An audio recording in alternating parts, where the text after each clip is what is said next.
نوجوان جو بگڑ رہے ہیں اس کی وجہ کیا ہے؟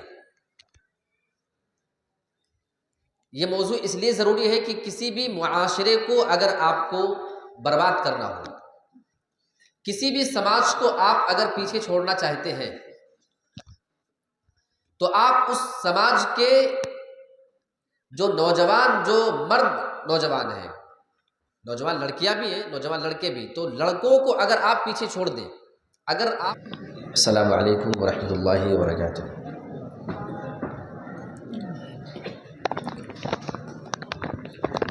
ان الحمد للہ نحمده ونستعینه ونستغفره ونعوذ باللہ من شرور انفسنا ومن سیئات اعمالنا، من يهده الله فلا مضل له ومن يضلله فلا هادي له، واشهد ان لا اله الا الله وحده لا شريك له، واشهد ان محمدا عبده ورسوله۔ يا أيها الذين آمنوا اتقوا الله حق تقاته ولا تموتن إلا وأنتم مسلمون۔ يا أيها الناس اتقوا ربكم الذي خلقكم من نفس واحدة وخلق منها زوجها وبث منهما رجالا كثيرا ونساء، واتقوا الله الذي تساءلون به والأرحام إن الله كان عليكم رقيبا۔ يا أيها الذين آمنوا اتقوا الله وقولوا قولا سديدا يصلح لكم أعمالكم ويغفر لكم ذنوبكم، ومن يطع الله ورسوله فقد فاز فوزا عظيما۔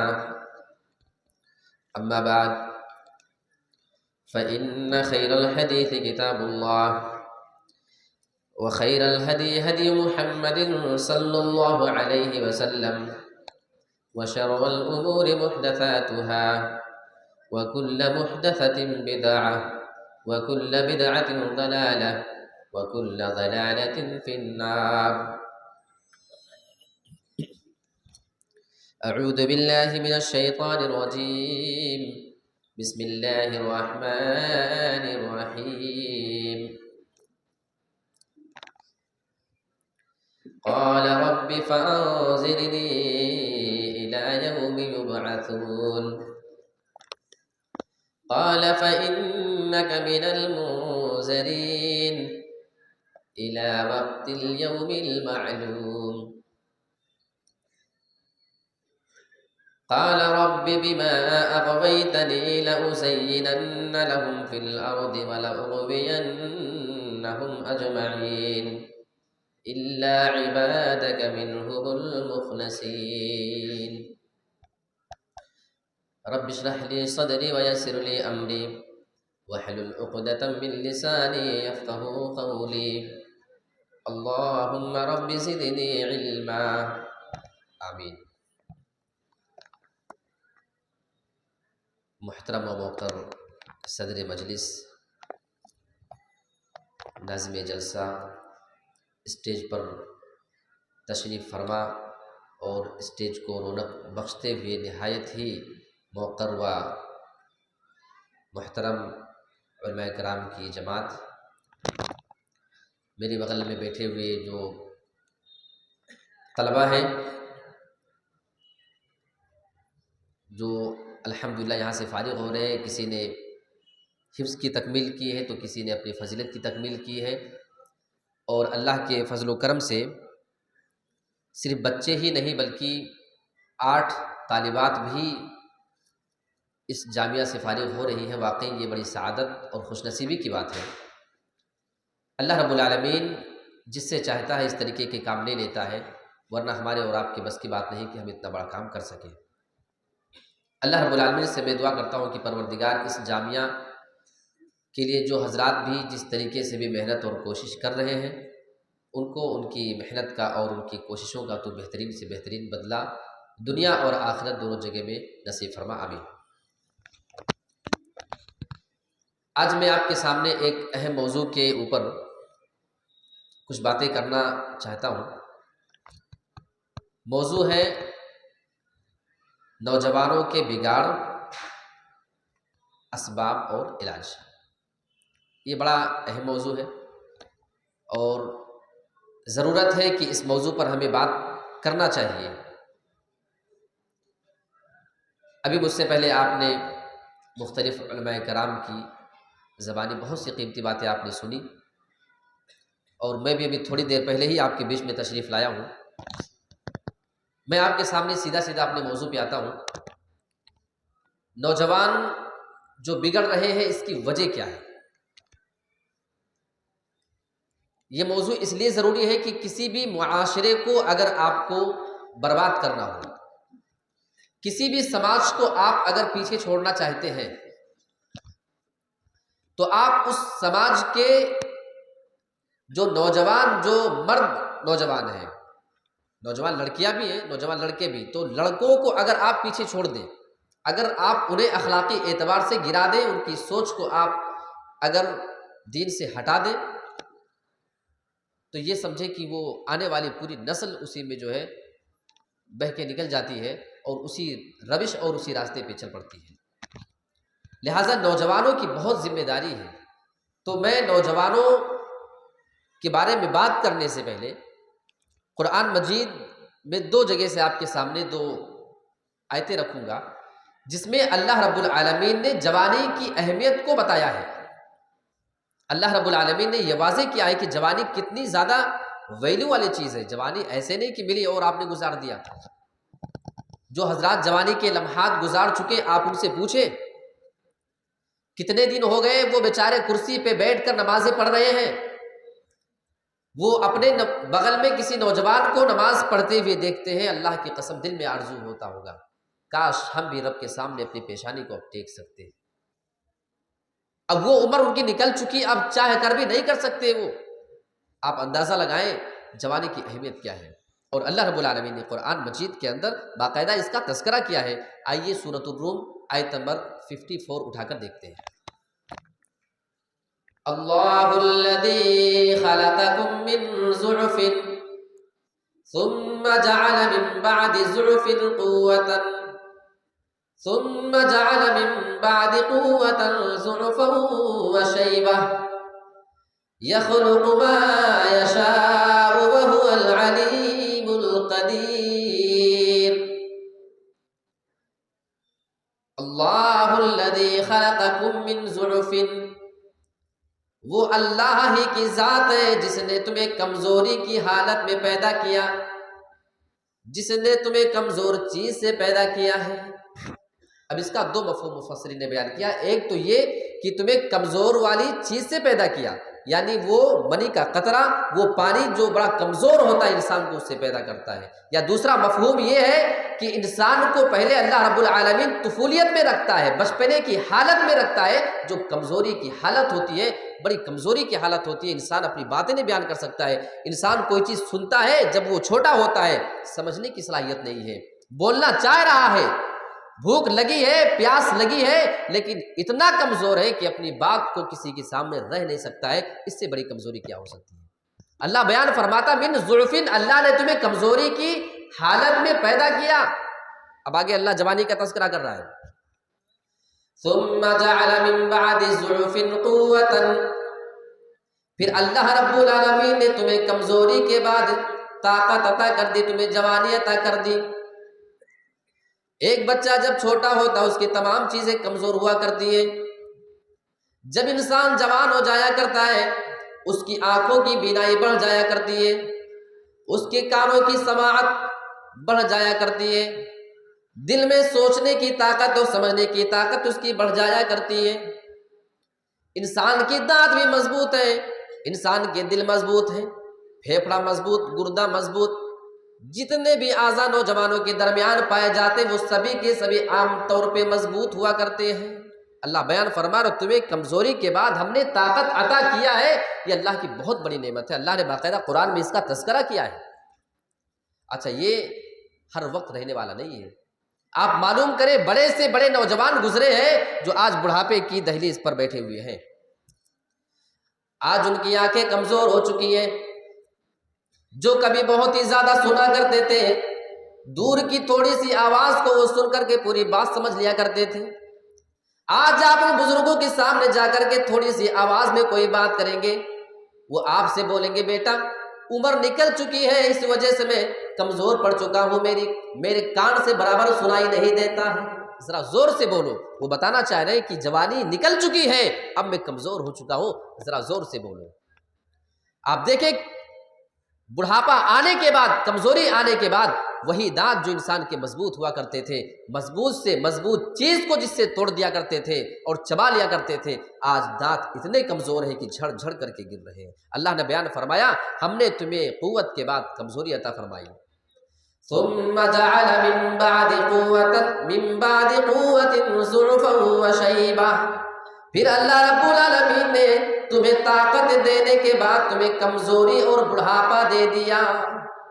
تمہارے جسم کے سارے اعضاء کمزور پڑ چکے ہیں، تمہارا گردہ کمزور، تمہارا پھیپھڑا کمزور، تمہارا دل کمزور، تمہاری آنکھیں کمزور، تمہارے کان کمزور، تمہارے دانت بھی کمزور، تمہارے وہ ہاتھ جس سے تم 50-60 کلو اٹھا کر کے کہیں بھی لے کر آیا جایا کرتے تھے، آج تم سے تو 1-2 کلو کا وزن بھی اٹھایا نہیں جا رہا ہے۔ میرے پیارے ساتھیوں، آپ معلوم کریں یہ بزرگ حضرات کئی کلومیٹر پیدل سفر طے کر لیا کرتے تھے، آج 2-4 قدم بھی ان کے لیے چلنا مشکل ہو چکا ہے۔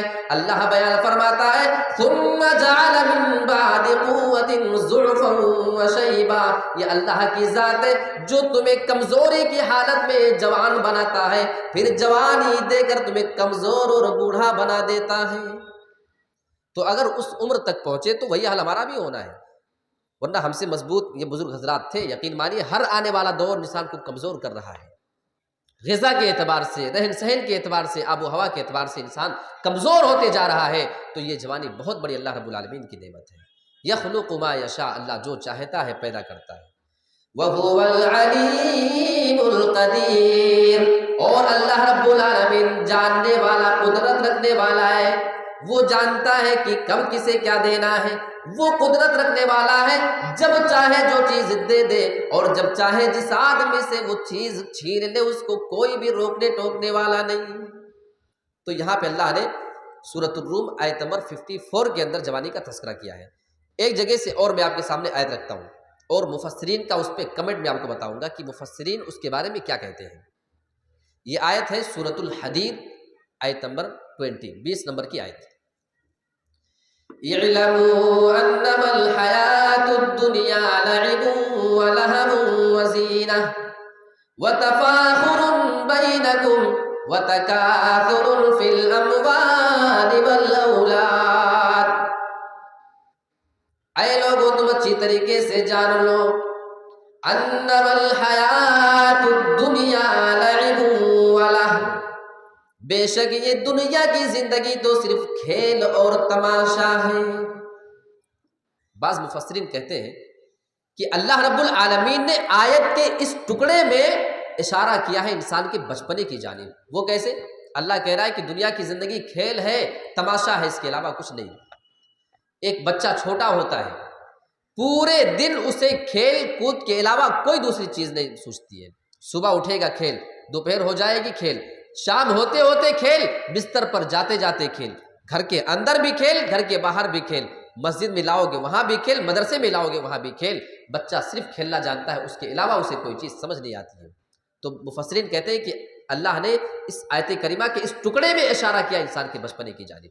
اچھا آگے، وزینۃ، اور یہ دنیا کی زندگی زینت کی جگہ، انسان اس میں اپنے آپ کو خوبصورت بنانے کی کوشش کیا کرتا ہے، انسان اپنے آپ کو بنایا اور سنوارا کرتا ہے کہ میں تم سے زیادہ خوبصورت دکھا کرتا ہوں۔ یہ مرحلہ انسان کی زندگی میں کب آتا ہے؟ جب وہ جوان ہوتا ہے۔ بیچارے جو بزرگ ہو جاتے ہیں ان کے اندر وہ شوق، وہ جذبہ ختم ہو چکا ہے، اب انہیں اللہ یاد آتا ہے، اب انہیں اس چیز کی فرصت نہیں۔ بسا اوقات کسی باپ کو سنا گیا کہ بیٹے جو دن میں 10 بار آئینہ دیکھتے ہو، ایک وقت ہمارا بھی تھا جب اس عمر میں تھے، اب حال یہ ہے کہ ہفتے ہفتے آئینہ نہیں دیکھتے ہیں۔ تو جوانی میں انسان یہ ساری چیزیں کرتا ہے، اللہ رب العالمین نے اشارہ کیا انسان کی جوانی کی جانب۔ اچھا آگے، وَتَفَاخُرٌ بَيْنَكُمْ، اور یہ دنیا کی زندگی آپس میں فخر کرنے کی جگہ ہے۔ اب اس آیت کے ٹکڑے کے بارے میں بعض مفسرین یہ کہتے ہیں کہ انسان جب جوانی کے مرحلے کو پار کر لیتا ہے اور روپیہ پیسہ کما لیتا ہے تو انسان ایک دوسرے سے فخر کرتا ہے اپنی کمائی ہوئی دولت پر، اپنی بنائی ہوئی پراپرٹی کے اوپر۔ جوانی کے بعد کا مرحلہ جو ہوتا ہے اس کا اللہ نے اس میں تذکرہ کیا ہے۔ وَتَكَاثُرٌ فِي الْأَمْوَالِ وَالْأَوْلَادِ، اور انسان جب بڑھاپے کی عمر کو پہنچ جاتا ہے اور انسان بوڑھا ہو چکا ہوتا ہے، تب کبھی کبھی آپ دیکھیں کچھ لوگ بیٹھے انسان سے بات کر رہے ہوتے ہیں کہ ہماری اتنی اولاد ہے، ہمارے اتنے پوتے، اتنی پوتیاں، ہمارے اتنے نواسے نواسیاں، تمہاری اولاد سے ہماری اولاد زیادہ ہے، تمہاری دولت سے ہماری دولت زیادہ ہے۔ اللہ بیان فرماتا ہے یہ دنیا کی زندگی ایک دوسرے سے اپنے مال میں اور اپنی اولاد میں کثرت جتانے کی جگہ ہے، ایک دوسرے سے اپنی فضیلت کو جتانے کی جگہ ہے۔ کیا نقشہ اللہ نے کھینچا ہے، عمر کے مختلف مرحلوں کا اللہ نے تذکرہ کیا ہے۔ یہ دو آیتیں پیش کرنے کے بعد جس سے جوانی کی ویلو اور اہمیت معلوم ہوتی ہے، اب میں آپ کے سامنے بالکل ترتیب سے انشاءاللہ کچھ ایسے اسباب اور کچھ ایسے ریزنز آپ کے سامنے رکھوں گا جو نوجوانوں کے بگڑنے کا سبب ہے۔ غور سے سمجھیے اور ایک ترتیب سے میں آپ کے سامنے رکھ رہا ہوں۔ سب سے پہلی چیز، انسان کا فضول میں اپنے وقت کو برباد کرنا۔ وقت کی بہت اہمیت ہے، ایک بار اگر وقت نکل جائے دوبارہ آپ کی زندگی میں نہیں آتا ہے۔ بہت سارے نوجوانوں کو آپ دیکھیں گے بیچارے پورے دن بیٹھے بیٹھے واٹس ایپ چلا رہے ہیں، آپ ان کا فون چیک کریں 4 گھنٹے ان کا واٹس ایپ پہ نکل جاتا ہے، فیس بک پہ 3 گھنٹے نکال دینے والے، یوٹیوب پہ 2 گھنٹے نکال دینے والے، کرکٹ میں پورے 4-6 گھنٹے نکال دینے والے نوجوان آپ کو مل جائیں گے، موبائل میں گیم کھیلنے والے نوجوان آپ کو پورے دن مل جائیں گے، رات میں 12 سے 1 بجے تک موبائل میں گیم میں لگے رہنا، یہ وقت کو برباد کرنا ہے۔ وقت کی اہمیت جب انسان نہیں سمجھتا ہے تو وہ نوجوان پھر دھیرے دھیرے بربادی اور تباہی کے راستے پہ چلا جاتا ہے۔ اور یہ موبائل کی بات آئی، اب دوسری چیز یہ موبائل ہے، اور اس میں واقعی ہمیں غور کرنا چاہیے، ہمارے بچے کہاں جا رہے ہیں۔ ابھی آپ کے سامنے میں بیان کروں آپ حیرت میں پڑ جائیں گے، یہ موبائل کا جو غلط استعمال ہے انسان کو کہاں سے کہاں پہنچا رہا ہے۔ تھوڑے دنوں پہلے ایک ویڈیو بہت وائرل ہوئی، شاید آپ نے دیکھا ہوگا، ایک صاحب حجر اسود کے پاس بیٹھے ہوئے ہیں، خانہ کعبہ میں حجر اسود کی تھوڑی دوری پہ موجود ہیں۔ یہاں ہم انسانوں کی آنکھیں بار بار ترس رہی ہے کہ اللہ رب العالمین ہمیں ایک بار وہاں کی زیارت نصیب فرمائے، ہم وہاں پہ جائیں گے، اللہ سے یہ مانگیں گے، اللہ سے یہ دعا کر لیں گے اور اپنے گناہوں کو معاف کروانے کی کوشش کریں گے۔ وہ بندہ خانہ کعبہ میں حجر اسود کی تھوڑی دوری پہ موجود ہے، لیکن کسی نے پیچھے سے اس کی ایک ویڈیو بنائی، اسے معلوم نہیں چلنے پایا تھا یہ بندہ حجر اسود کی تھوڑی سی دوری پہ بیٹھ کر اپنے موبائل فون کو نکال کر اس میں لوڈو کا گیم کھیل رہا تھا۔ ایسے ماں باپ کو غور کرنا چاہیے جن کو یہ لگتا ہے کہ ہمارا بیٹا تو بھی چھوٹا ہے، یہ موبائل میں گیم کھیل کر کے ٹائم پاس کر لیا کرتا ہے، اگر موبائل نہ دو ہمیں پریشان کرتا ہے۔ اللہ کی قسم بیٹوں کو اور بیٹیوں کو بگاڑنے میں سب سے زیادہ اس معاملے میں ماؤں کا ہاتھ ہوتا ہے۔ ہر ماں کے ہاتھ میں اینڈرائیڈ فون ہے، جیسے بچے گھر میں شرارت کرنا شروع کر دیا کرتے ہیں، بچوں سے پیچھا چھڑانے کا سب سے آسان طریقہ کیا ہوتا ہے؟ کسی ماں سے پوچھو، بچے کو موبائل میں کوئی گیم لگا کے دے دو، کوئی ویڈیو چالو کر کے کارٹون لگا کے دے دو، بچہ 2 گھنٹے تک بزی رہے گا۔ اپنے آپ کو چھڑانے کے لیے، اپنے آپ کو فری رکھنے کے لیے بچے کو موبائل تھما دیا، اسے نہیں معلوم تھا کہ یہ کیا ہوتا ہے، سکھایا جاتا ہے کہ یہ دیکھو اس کے آگے، ارے پھر کچھ بند ہو گیا لے کے آئے گا، ارے بیٹا ایسے ایسے آئے گا، ساری ترتیب بتا دی جاتی ہے تاکہ بیچ بیچ میں ہم کو ڈسٹرب نہ کرے۔ ہوتا ہے کہ نہیں ہو رہا ہے؟ ماؤں کا کردار ہوتا ہے اور بعد میں روتی ہیں۔ ایک اور صاحب کے بارے میں ایک ویڈیو آئی، بلکہ کچھ حاجی حضرات تھے، بیچارے حرم کے اندر بیٹھے ہوئے ہیں اور ماحول کا اثر دیکھیں، اللہ کی قسم کوئی بعید بات نہیں ہے کہ اگر وہ بندہ حجر اسود کے سامنے اگر وہ لوڈو گیم کھیل رہا ہے، کل آپ کا بیٹا اگر حجر اسود کے سامنے فری فائر کھیلتے ہوئے نہ دکھ جائے تو کوئی تعجب کی بات نہیں ہے۔ کچھ حاجی حضرات کو دیکھا گیا، دیکھو انسان کی عادت نہیں چھوڑتی ہے، بیچارے تاش کے پتے حرم میں بیٹھ کے کھیل رہے تھے، یہ باقاعدہ ویڈیو کوئی سنی سنائی بات نہیں ہے، آپ دیکھ سکتے ہیں سرچ مار کے، کیا کھیل رہے ہیں؟ تاش کے پتے وہاں پہ کھیل رہے ہیں۔ انڈیا کے لوگ ہوتے ہی ایسے ہی ہیں، عام طور پہ انڈیا والے۔ ایک انڈیا والے کی بات مجھے یاد آئی، وہ بیچارہ پہلی بار گیا تھا وہ سعودی، تو اس کو تمباکو کی عادت ہوتی ہے نا، بڑے جگاڑ سے لوگ یہاں سے لے کے جاتے ہیں، کیسے بھی جب کوئی بندہ انڈیا سے وہاں جاتا ہے تو کچھ منگانا ہو نہیں منگانا ہو انسان تمباکو منگاتا ہے، باقی چیز تو وہاں مل جائے گی۔ تو یہ صاحب کسی طریقے سے چھپ چھپا کے تمباکو تو لے کے پہنچ گئے۔ اچھا اب اس کو کھانے کے لیے جگہ بھی چاہیے، پولیس وغیرہ لگی ہوئی ہے، تو ایک طرف کنارے بیٹھ کے اس کو رگڑ کے جیسے یوں رکھنا چاہا، اب پولیس والا ان کو ڈانٹ رہا ہے، عربی میں ڈانٹا، یا رجل، اور لماذا تاکلوا ھذا الشیء، اس نے اپنے حساب سے ڈانٹا کچھ کہ یہ کیا کھا رہے ہو تم، تو عربی میں ڈانٹا جیسے، تو یہ انڈیا کا آدمی، اس کو کیا معلوم؟ اب انڈیا والوں کو جو جاہل ہوتے ہیں ان کو ہر عربی قرآن کی آیت لگتی ہے یا کوئی دعا معلوم ہوتی ہے۔ اب جیسے اتنا سننا تھا، اس پولیس والے کو گیا اور پکڑ کے چمٹ لیا اور لگا رونے زور زور سے۔ پولیس والا جھڑکا ہے، کیا بکواس ہے، میں تجھے ڈانٹ رہا ہوں؟ تو یہ بولا میں رو اس لیے رہا ہوں کیونکہ اللہ کی قسم پہلی بار مجھے معلوم ہوا ہے کہ تمباکو کھانے کی بھی کوئی دعا آتی ہے، بڑا کرم ہے کہ آپ نے مجھے بتا دیا، وہ اب یہی دعا پڑھ کے میں کھاؤں گا تمباکو۔ تو بعد میں کوئی ٹرانسلیٹر بغل میں تھا، بولا بھائی یہ تمباکو کھانے پہ ڈانٹ رہا تھا، تجھے دعا نہیں سکھا رہا تھا۔ تو عربی نہ سمجھنے کا یہ نقصان وہاں ہوتا ہے۔ ایک بار بیچارہ، یہ ہوتا ہے اس لیے کہتے ہیں کہ اپنے بچوں کو عربی سکھائیں ورنہ لینے کے دینے ہو سکتے ہیں۔ ایک عربی آدمی ٹوائلٹ میں گیا تو وہاں پہ فون بج گیا، یہ عربی نہ جاننے کا نقصان بتا رہا ہوں میں۔ اچھا اب وہ فون آ گیا، کوئی ایمرجنسی کال، تو اس نے عربی میں اٹھایا اور تھوڑے بہت ایک دو جملے عربی میں بولے اور رکھ دیا کہ عربی میں بولا اس نے کچھ۔ اب یہ انڈیا والا باہر کھڑا ہے، ارے نکال ابھی بتا رہا ہوں۔ اب وہ جیسے نکلا اس کو پکڑ کے لے دھنائی کر دیا، دو چار تماچے، لوگ دوڑے، کیا ہو گیا؟ بولا یہ بدتمیز باتھ روم میں جا کے ٹوائلٹ میں یہ قرآن مجید کی تلاوت کر رہا تھا۔ اب بتائیے، وہ قرآن کی تلاوت اس کو لگ رہا ہے جبکہ وہ عربی میں اپنا کچھ بول رہا ہے۔ تو عربی نہ جاننے کا یہ نقصان ہے۔ لہٰذا اپنے بچوں کو کم سے کم اتنی عربی سکھائیں کہ انہیں تمیز ہو جائے کہ یہ قرآن ہے، یہ حدیث ہے، یا کوئی عام بول چال ہے۔ اتنا تو انسان کو سینس ہونا چاہیے۔ بہت مسائل ہوتے ہیں۔ تو موبائل فون کا غلط استعمال یہ انسان کو کہاں سے کہاں پہنچاتی ہے۔ یہ دوسری بات، والدین کو اس پہ واقعی غور کرنا چاہیے۔ ایک دوست ہمارے علاقے کا ہے، اس کے سامنے ایک بار میں بیٹھا ہوا تھا، میں آپ کو موبائل کا نقصان بتا رہا ہوں۔ ایک چھوٹا سا اس کا بیٹا 4 سے 5 سال کا یوں رو رہا ہے موبائل کے لیے، لگ رہا ہے کہ اپنی جان دے دے گا۔ تو بیٹا کسی طریقے سے بڑی مشکل سے اس کو سمجھا رہا ہے۔ میں بولا بھائی اتنی عادت کہاں سے لگ گئی؟ بولا کیا بتاؤ مولانا، اگر اس کو موبائل نہ دو ایسا سانس بھرتا ہے کہ اس کو پھونک کر کے اس کو مطلب بچانا پڑتا ہے، کہ ایسا لگتا ہے کہ دم ہی نکل جائے گا موبائل نہیں ملنے سے۔ بچے ہوتے ہیں ان کو معلوم ہے کہ کس طریقے سے ملے گا، وہ ان کو ساری ایکٹنگ معلوم ہے۔ بچوں کو موبائل سے دور رکھیں۔ اگر آپ چاہتے ہیں کہ یہ بڑے ہونے کے بعد اگر صحیح طریقے پہ رہے تو یہاں سے ابتدا ہوتی ہے۔ آپ جو چیز ان کو جس راستے پہ چلائیں گے اسی راستے پہ چل نکلتے ہیں۔ تو 2 چیزیں ہو گئی۔ اب تیسری چیز بہت اہم ہے، اپنے آپ کو زیادہ فری اور خالی رکھنا۔ یہ نوجوانوں کے بگاڑ کا بہت بڑا سبب ہو سکتا ہے۔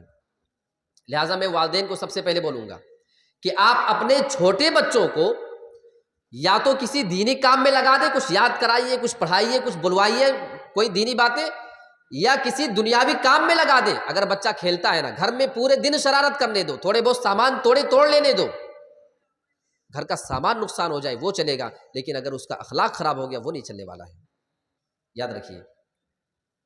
اور نوجوانوں کو یہ چاہیے کہ یا تو اپنے آپ کو کسی دینی کام میں لگاؤ، اور ہر بار دینی کام نہیں ہو سکتا ہے، دنیاوی کام میں اپنے آپ کو بزی رکھو، خالی اور فری نہ رکھیں۔ کیوں؟ اس کا نقصان کیا ہوگا؟ خالی ذہن میں ابلیس اور شیطان جا کے زیادہ وسوسے ڈالتا ہے، اس کے دماغ میں الٹے سیدھے خیالات ڈالتا ہے۔ جب انسان زیادہ فری بیٹھا ہوتا ہے تبھی دیکھیں فتنے کہاں سے آتے ہیں۔ آپ دیکھیں گے پورے علاقے میں جو کوئی بالکل فری آدمی ہوگا، کوئی کام نہیں، وہ آ کے ایک سے ایک نکتے بیان کرے گا۔ مولوی صاحب اگر کبھی اتفاق سے مل جائے تو مولوی صاحب کو دیکھ کے اس کو سوال یاد آتے ہیں، پہلے سے سوال نہیں ہے، مولوی صاحب کو دیکھ کے اس کو سوال یاد آئے گا، وہ ایک سے ایک کھچڑ دماغ میں اس کے۔ تو انسان کے خالی اور فری رہنے کا یہ نقصان ہے۔ اب آئیے قرآن مجید کی اسی پہ ایک آیت لیتے ہیں۔ ابلیس نے باقاعدہ وعدہ کیا ہے، سورۃ الحجر آپ اٹھائیے، آیت نمبر 36، 37، 38، 39 اور 40، یہ 5 آیتیں ایک ترتیب سے۔ کیا بہترین بات اللہ نے کی ہے۔ قال رب فانظرنی الی یوم یبعثون۔ ابلیس اللہ رب العالمین سے کہتا ہے، جب فیصلہ ہو چکا تھا ابلیس کو اللہ رب العالمین نے جہنمی قرار دے دیا، جب اسے جنت سے نکال دیا گیا تھا، وہ اللہ رب العالمین سے مہلت مانگ رہا ہے، رخصت لینا چاہتا ہے۔ اے میرے پروردگار، تو مجھے قیامت کے دن تک مہلت دے دے۔ قال فإنك من المنظرین۔ اللہ رب العالمین اس کے سوال کے جواب میں بیان فرماتا ہے، جا میں نے تجھے مہلت دے دیا ہے۔ الی یوم الوقت المعلوم، وہ قیامت تک کے لیے مہلت مانگ رہا تھا اور اللہ رب العالمین اس کو قیامت تک کے لیے مہلت دے دیتا ہے، قیامت تک کے لیے تجھ کو مہلت دیتا ہوں۔ اچھا یہ ساری بات پیش کیوں آئی؟ اب میں پہلے یہ نقطہ بیان کر دوں، اس کے بعد میں آپ کے سامنے اس آیت کو آگے کروں گا۔ وہ نکالا کیوں گیا، اس میں ایک پوائنٹ آپ کو بتانا چاہ رہا ہوں۔ اس نے کہا انا خیر منہ، میں آدم سے بہتر ہوں۔ اچھا ریزن کیا بتایا؟ اللہ تو نے مجھے آگ سے بنایا اور آدم کو مٹی سے بنایا۔ اس نے وجہ بتائی، اول من قاس ابلیس، سب سے پہلے جس نے قیاس کیا، سب سے پہلے جس نے دین کے بارے میں عقل دوڑائی وہ یہی ابلیس تھا۔ اس نے کہا میں بہتر ہوں، کوئی بیوقوف نہیں تھا، بہت اونچا سوچ کے بولا تھا میں بہتر ہوں۔ کیوں جانتے ہیں کیسے بہتر ہے؟ وہ یوں کہنا چاہ رہا تھا کہ اللہ جب آگ کو جلائی جائے تو آگ کی فطرت میں اور اس کے نیچر میں تو بلندی ہوا کرتی ہے، آگ جلاؤ تو اوپر کو جاتی ہے، اور یہ آدم تو مٹی سے بنے، مٹی کو اوپر سے بھی چھوڑو گے تو جاتی تو نیچے ہے، تو جو چیز اوپر والی ہے وہ نیچے والے کا سجدہ کرے، یہ ہو ہی نہیں سکتا ہے۔ قیاس کرتا ہے، وہ اپنا دماغ چلا رہا ہے رب کے حکم کے سامنے۔ اچھا تو اس اعتبار سے اس کی دلیل کتنی مضبوط ہے، دیکھو آگ اونچائی کو جا رہی ہے نا، تو جو اوپر جائے وہ بلند ہے اور جو نیچے جائے وہ پست ہے، تو اس اعتبار سے اپنی دلیل اس نے دے دیا تھا۔ لیکن کیا واقعی اس کی دلیل صحیح تھی؟ اب آئیے اس پر ایک روشنی ڈال لیتے ہیں، اس طرح علمی باتیں غور سے سمجھیے گا۔ دیکھو کسی چیز کا اوپر اور نیچے جانا یہ اس کے اچھے یا کسی چیز کے نیچے جانے سے اس کے برے ہونے کی دلیل نہیں ہے۔ جیسے آپ ایک ہاتھ میں سونا لے لو اور ایک ہاتھ میں غبارہ، ہوا بھر کے چھوڑو، غبارہ کہاں جائے گا؟ ہوا میں اڑ جائے گا نا۔ اور سونا اور چاندی ہیرے جواہرات آپ چھوڑیں گے وہ کہاں جانے والا ہے؟ بولو زمین کو جائے گا۔ تو کیا ہیرا غبارے سے سستا ہو گیا، کم ویلیو ہے اس کی؟ ایسی بات تو نہیں ہے۔ اچھا یہ ساری بات چھوڑو، ایک اور مثال دیتا ہوں۔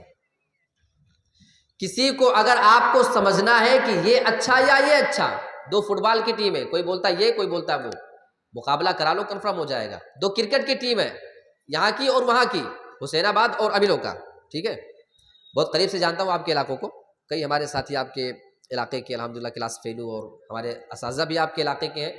یہ میرے لیے خوش نصیبی ہے کہ اس وقت میں آپ کے سامنے بیٹھنے کے قابل ہوں۔ تو آپ مقابلہ کرا لیجئے، واضح ہو جائے گا کہ یہ ٹیم اچھی یا وہ ٹیم اچھی ہے۔ ایسے ہی آگ اور مٹی کی جب بات آئے، یہ اچھی یا وہ اچھی، دونوں کا آپس میں مقابلہ کرا لیا جائے، کسی کے اوپر نیچے جانے سے پتہ نہیں چلے گا، تو دونوں کا مقابلہ یوں کرائیں کہ آپ مٹی کا ایک ڈھیر لا کر کے کہیں جمع کر دیں اور ماچس اور سلائی لے کر کے آپ اس کو 2 گھنٹہ 4 گھنٹہ 10 گھنٹہ جلاتے رہو، سائڈ سے کوئی چیز نہیں ڈالنا، پٹرول ڈیزل کیمیکل نہیں ڈالنا، صرف مٹی ہو، صرف آگ ہو، آپ جلانے کی ٹرائی کر لو، کوشش کرتے رہو۔ کیا وہ آگ تنے تنہا اکیلے اس مٹی کو جلا سکتی ہے؟ اب آپ کو بولنا پڑے گا، جلا سکتی ہے؟ بولو، اگر کسی کو لگتا ہے تو وہ ادھر آ جائے، مٹی منگواتا ہوں اور سلائی اور جلا کے دکھا دے، بولو بھائی جلائے گی؟ جو ایسے نہیں کرے گا تو اس کو بلوا رہا ہوں یہاں پہ، ہاں اس لیے سب ایسے کر دو، نہیں جلا پائے گی نا جی۔ لیکن اگر کہیں پہ آگ جل رہی ہو اور آگ جلے اور آپ اس پہ اتنی مقدار میں مٹی لے جا کے ڈال دو، کیا آگ کو بجھا سکتی ہے مٹی کی؟ نہیں۔ ارے پیٹرول پمپ پہ بالو اور مٹی وغیرہ کیوں رکھی ہوتی ہے بھائی وہ بالٹی بیکٹ میں؟ اسی وجہ سے نا کہ آگ لگ جائے تو ڈال دو تو آگ کو کنٹرول کر لے گی۔ پتہ یہ چلا جب دونوں کا مقابلہ کرایا جاتا ہے تو آگ تو اکیلے نہیں جلا پاتی ہے مٹی کو، لیکن اگر آگ جل رہی ہو اور مٹی اس کے اوپر لا کے ڈال دی جائے تو مٹی پہ کنٹرول پا لیتی ہے، اس پہ یہ حاوی ہو جاتی ہے، تو چیز حاوی ہو جائے وہ اچھی ہے، نہ کہ اوپر جانے والی اور نیچے جانے والی چیز سے کوئی فیصلہ ہوگا۔ بات سمجھ میں آئی؟ دلیل تو تھی اس کی لیکن دلیل باطل تھی، صرف دلیل ہونا کافی نہیں ہے، دلیل صحیح کا ہونا ضروری ہے، ورنہ دلیل تو ابلیس دے رہا تھا، انا خیر منہ، میں اس سے افضل ہوں، تو صرف دلیل سے بات نہیں بنتی ہے۔ اچھا یہاں پہ بات آئی، اب میں اپنی آیت پہ آتا ہوں جہاں سے میں بات کو روکا تھا۔ تو اللہ نے فرمایا کہ جا میں تجھے قیامت تک کے لیے مہلت دے رہا ہوں۔ اب سوال یہ پیدا ہوتا ہے کہ ابلیس قیامت تک کے لیے مہلت مانگ کے کرنا کیا چاہتا ہے؟ کیا اس کا فائدہ ہونے والا ہے؟ کیا اسے اپنی ذات کے لیے کوئی فائدہ پہنچانا ہے؟ آؤ اس کا مقصد واضح ہے۔ قال رب بما اغويتني لأزينن لهم في الارض ولأغوينهم اجمعين۔ ابلیس کہتا ہے اے میرے پروردگار تو نے مجھے گمراہ کر دیا۔ سب سے بڑی بات جو اللہ کے اوپر کوئی بھولنے والا بندہ یہ ابلیس، کہہ رہا اغویتنی، تو نے مجھے گمراہ کیا ہے، اس سے بڑی بات اور کیا ہو سکتی ہے؟ ہمارے رب کو اتنی بڑی بات بولنے والا ابلیس، ہم اس کے نقش قدم پہ لگے ہوئے، افسوس نہیں ہوتا ہم مسلمانوں کو؟ اللہ اکبر، ہم اس کی ایک بات بھی دل سے تسلیم کرتے ہیں کہ ہماری غیرت گوارا نہیں کرتی ہے۔ وہ قرآن مجید میں اللہ بیان فرماتا ہے کہ یہی وہ مردود ابلیس ہے جس نے میرے بارے میں کہا تھا بما اغویتنی، اے میرے رب تو نے مجھے گمراہ کیا ہے۔ نہیں، وہ اپنے عمل کی وجہ سے گمراہ کیا ہے، لیکن رب پہ الزام لگا رہا ہے۔ اللہ کا صبر تو ذرا دیکھو، اللہ کو کوئی پرواہ نہیں، اس کو ڈھیل دیتا ہے، جا ٹھیک ہے۔ آگے وہ اپنی بات کیا رکھ رہا ہے، کیا بہترین انداز میں اللہ نے ابلیس کی بات کو یہاں پہ ریکارڈ کیا ہے۔ لَأُزَيِّنَنَّ لَهُمْ فِي الْأَرْضِ، اے میرے رب جب میں زمین کے اندر جاؤں گا تو میں ان کے لیے گناہوں کو مزین کر دوں گا، میں گناہوں کو بنا سنوار کر کے پیش کر دوں گا۔ اچھا، مزین کرنا، بنانا سنوارنا کس کو کہتے ہیں؟ یہ گھر ہے، اوپر کی دیوار بہت اچھی نہیں ہے، حالانکہ اچھی ہے بھائی، ورنہ پتہ چلے جس کا گھر ہو واقعی بگڑ جائے۔ اچھا یہ تو مدرسہ ہے نا، ہاں تب کوئی نہیں بگڑے گا، ٹھیک۔ مان لو ایک دیوار اس کی اچھی نہیں ہے، تھوڑا سا گڑبڑ دکھ رہی ہے، کسی اچھے ڈیزائنر کو بلاؤ، وہ اس میں آ کے کچھ ایسا نقش و نگار کر دے گا کہ ڈیزائننگ ہو جائے گی، بنا دے گا، سنوار دے گا۔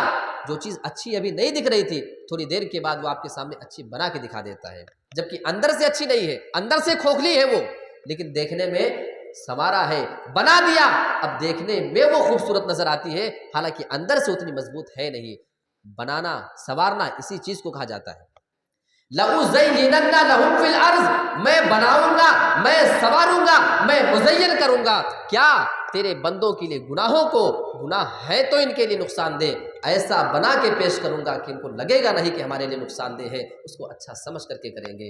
آپ ذرا تصور کریں، ابلیس نے اپنے وعدے کو کتنا سچا کر دکھایا ہے۔ یہ جھوٹا ابلیس تو ہے، یہ کذاب تو ہے، لیکن ہاں اپنے اس وعدے میں وہ سچا نکل گیا، بنایا ہمارے لیے گناہوں کو، سنوارا ہمارے لیے گناہوں کو۔ کون سا گناہ؟ آئیے ذرا ہم بات کرتے ہیں، ہم مسلمان گھرانے کی بات کریں، دوسروں کی بات کیوں کریں؟ آج ہماری بہن بیٹیاں اپنی خالہ زاد، ماموں زاد، پھوپھی زاد، چچا زاد لڑکے کے ساتھ بیٹھ کر بائک کے اوپر گھوم رہی ہیں، نہ ہمیں کوئی اعتراض ہے نہ ان کو کوئی اعتراض ہے، پورے محلے کے سامنے وہ بائک پر بیٹھ کر کے نکل جائیں، 2 گھنٹے کے بعد مارکیٹ کر کے آئیں، ہماری عزت، ہمارے ضمیر کو کوئی فرق نہیں پڑنے والا ہے، کیونکہ ہم اس چیز کو غلط ہی نہیں سمجھ رہے ہیں۔ لَأُزَيِّنَنَّ لَهُمْ فِي الْأَرْضِ، ابلیس کہہ رہا تھا اے میرے رب جب میں زمین میں جاؤں گا تو ان کے لیے گناہوں کو بنا سنوار کر کے پیش کر دوں گا۔ آج مسلمانوں کی لڑکیاں اسکول میں، کالج اور یونیورسٹی کے اندر لڑکوں کے ساتھ ایک ہی ٹیبل پر بیٹھ کر کے علم حاصل کیا کرتی ہیں۔ ایڈمیشن دلا کے آنے والا باپ ہے، وہ اپنی آنکھوں سے دیکھ کر کے آ رہا ہے کہ ہماری بیٹی کل سے کہاں کہاں آئے گی، کس کے ساتھ اٹھے گی بیٹھے گی، لیکن افسوس یہ ہے کہ وہ چیز اسے بری ہی نہیں معلوم ہوتی ہے۔ فرق صرف یہی ہے، ابلیس نے اپنے وعدے کو سچا کر دکھایا ہے۔ لَأُزَيِّنَنَّ لَهُمْ فِي الْأَرْضِ، ابلیس اپنے وعدے میں سچا ہو گیا ہے اور ہمیں اپنے جام میں پھنسا دیا ہے۔ وَلَأُغْوِيَنَّهُمْ أَجْمَعِينَ، اور اے میرے رب میں ان تمام لوگوں کو گمراہ کر دوں گا، إِلَّا عِبَادَكَ مِنْهُمُ الْمُخْلَصِينَ، لیکن اے میرے رب جو تیرے خالص بندے، جو تیرے پیور بندے ہوں گے، میں ان کو گمراہ نہیں کر سکتا ہوں۔ اس نے بھی ہار مانی ہے، کن کے سامنے؟ مخلص کے سامنے، جو خلوص کے ساتھ، جو دل جمعی کے ساتھ، جو پیور ہوتے ہیں اپنے ایمان کے اندر، جو پیور مسلمان، اوریجنل مسلمان ہوں گے، وہ ابلیس کے بہکاوے میں نہیں آئیں گے۔ اس بات کو ابلیس نے اسی ٹائم پہ اعلان کر دیا تھا۔ بننا ہے اپنے آپ کو، وہ بنائیے مخلصین لہ الدین، اپنے آپ کو دین کے لیے خالص کر کے دکھاؤ۔ تو یہ ایک تیسری چیز ہوئی نوجوانوں کے بگڑنے میں، کہ اپنے آپ کو انسان جب فارغ رکھتا ہے، فری زیادہ رکھتا ہے، تو انسان کے بہکنے کا اور گمراہ ہونے کا زیادہ چانس ہوتا ہے، سیدھے راستے سے بھٹکنے کا زیادہ چانس ہوتا ہے۔ اب چوتھی چیز بہت اہم ہے، نوجوانوں ذرا غور سے سنیے گا، اور اس میں والدین ذرا غور سے سنیں، سب کی ذمہ داری ہے، مائیں، باپ اور نوجوان آپ خود۔ غلط صحبت، غلط سنگت اور برے دوستوں کا انتخاب کرنا، یہ اتنی خطرناک چیز ہے کہ اللہ کی پناہ۔ آئیے میں ذرا آپ کو دکھاتا ہوں، پہلے آئیے ایک حدیث دیکھ لیتے ہیں، ابو داؤد کی ایک روایت ہے۔ اللہ کے نبی جناب محمد رسول اللہ نے دوستی کے اصول بتائے ہیں۔ الرجل علی دین خلیلہ، آدمی اپنے دوست کے دین پر قائم ہوتا ہے۔ فَلْيَنْظُرْ أَحَدُكُمْ مَن يُخَالِلْ، جب آدمی کو دوستی کرنا ہو تو تم میں سے کوئی آدمی جب کسی سے دوستی کرنا چاہے تو غور سے سمجھ لے، سوچ لے، جان لے کہ وہ کس آدمی سے دوستی کر رہا ہے، اس کے اخلاق و عادات کیسے ہیں، وہ دیندار ہے یا بے دین ہے، وہ نمازی ہے یا بے نمازی ہے، وہ جوئے کا عادی ہے یا نہیں، وہ شراب پیتا ہے یا نہیں، وہ پان گٹکے کھایا کرتا ہے یا نہیں۔ فَلْيَنظُرْ أَحَدُكُمْ مَن يُخَالِلْ، اگر تمہیں دوستی کرنا ہو تو بہت ہی سوچ سمجھ کر کے تم دوستی کا ہاتھ بڑھانا، ورنہ اس کا نقصان کیا ہوگا۔ آؤ ایک ایسا نقصان آپ کے سامنے میں صحیح بخاری اور صحیح مسلم کے حوالے سے پیش کروں۔ اللہ کے نبی کے پیارے اور چہیتے چچا ابو طالب کی بات میں کر رہا ہوں۔ پوری زندگی ابو طالب اللہ کے نبی کا سپورٹ کیا کرتے تھے، آپ مکہ میں کافروں کے ظلم سے بچایا کرتے تھے، کوئی بات آئی تو ہمیشہ سینہ تان کے اپنے بھتیجے کے لیے کھڑے ہو جانے والے وہ چچا تھے۔ آپ اپنے بھتیجے سے محبت کر رہے ہیں اور بھتیجوں کو بھی یعنی محمد رسول اللہ کو بھی اپنے چچا سے بہت ہی زیادہ محبت ہے۔ اور بھتیجے اور چچا کا رشتہ ہی ایسا ہوتا ہے، بہت محبت ہوتی ہے اگر وہ خلوص ہو تب۔ ایسے چچا کی میں بات نہیں کر رہا جو باپ کے مرنے کے بعد اس کے زمین پہ قبضہ کرنے والا، اللہ تو ان کو معاف کرے، یہ میں اس رشتے کی بات کر رہا ہوں جو خلوص کی بنیاد پر ہوتا ہے۔ اللہ کے نبی کے پیارے چچا کے انتقال کا ٹائم قریب آ چکا ہے، اللہ کے نبی ان کے پاس آئے، بار بار آپ ان کو زندگی بھر اسلام کی طرف بلا رہے تھے لیکن ابھی تک وہ اسلام نہیں لائے، انسان موت کے ٹائم پہ ہے۔ اللہ کے نبی ان کے پاس اس امید میں جاتے ہیں کہ شاید میں اس ٹائم پہ آپ کو دعوت دے دوں اور آپ ہماری دعوت کو قبول کر لیں۔